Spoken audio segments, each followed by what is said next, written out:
The other day, I got this ballpoint pen that's made of cedar wood. Wow, it really gives off a nice smell.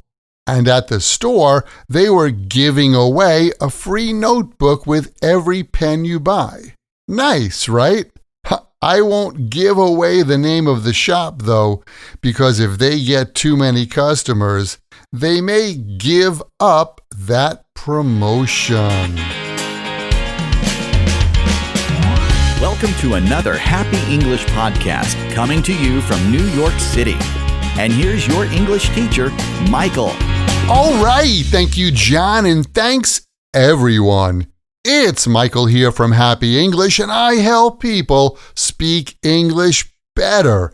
And this is Happy English Podcast, episode 817, Phrasal Verbs with Give. Hello and welcome. Thanks for joining me for another episode of the Happy English Podcast. I'm your English teacher, Michael, and I'm so glad you've decided to tune in and check it out. I love helping you learn phrasal verbs, and today we're going to look at a bunch of phrasal verbs that use the verb give. These are all pretty common in everyday English, so make sure you listen to the whole episode so you can catch them all. And let's start with a nice one, give away. When you give something away, you give it to someone or a place for free, usually as a donation or as a gift. Like, we're giving away old clothes to the shelter this weekend. Or the radio station is giving away free concert tickets. You might also hear something like, I gave away my old phone to my nephew. So when you don't sell something, but you give it to someone just because you're a nice, kind person, that's give away. But check this out. Give away has another meaning too.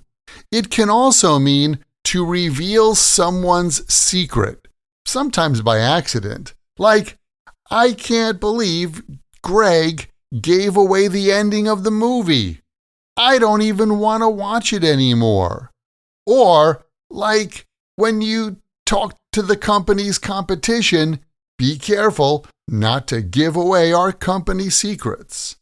Or, if you've got a surprise birthday planned, you need to make sure you don't give it away when you talk to the birthday girl.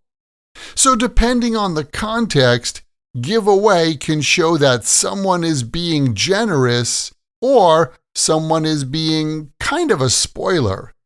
Context is king, that's for sure, especially with phrasal verbs that have multiple meanings like this.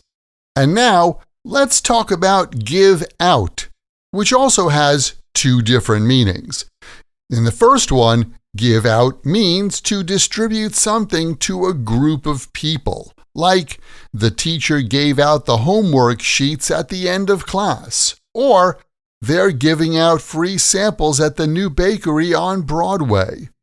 When my friend Nick ran a marathon, there were plenty of volunteers giving out water bottles to the runners. So at any time something is being handed out to people, that's give out. We also use give out when we talk about machines or electronic equipment that stops working. When something gives out, it means that it breaks down. Like, during the Zoom call last week, my old IBM laptop finally gave out. Or even worse, the air conditioner gave out in the middle of a heat wave. That's rough, right? You can also use give out to talk about your body. Like, when we were hiking, my knees started to give out. So in this case, give out means something just quits on you. Another phrasal verb with two meanings is one you've probably heard a lot, give up. First of all, give up means to stop trying. Like, I can't solve this Sudoku puzzle. I give up. Or when you are at a race, you can cheer on your friend. Don't give up. You're almost at the finish line. You can even use give up when you're talking about relationships or projects, because sometimes you've reached your limit. We gave up on the idea of launching an iPhone app after too many delays. The second meaning of give up is more about quitting a habit, like I gave up smoking when I was 25, or my sister is trying to give up sugar for a month. If you want to sleep better, you should give up scrolling social media before going to bed. So, in this context, give up means to stop doing something, usually something that's not so good for you. Next up is give back, a nice phrasal verb that means to return something. When you give something back, it could be something you borrowed or rented, or maybe something that isn't yours anymore. Like, I have to remember to give back the library books by Friday. Or something that I told one of my friends the other day, hey, thanks for letting me use your charger.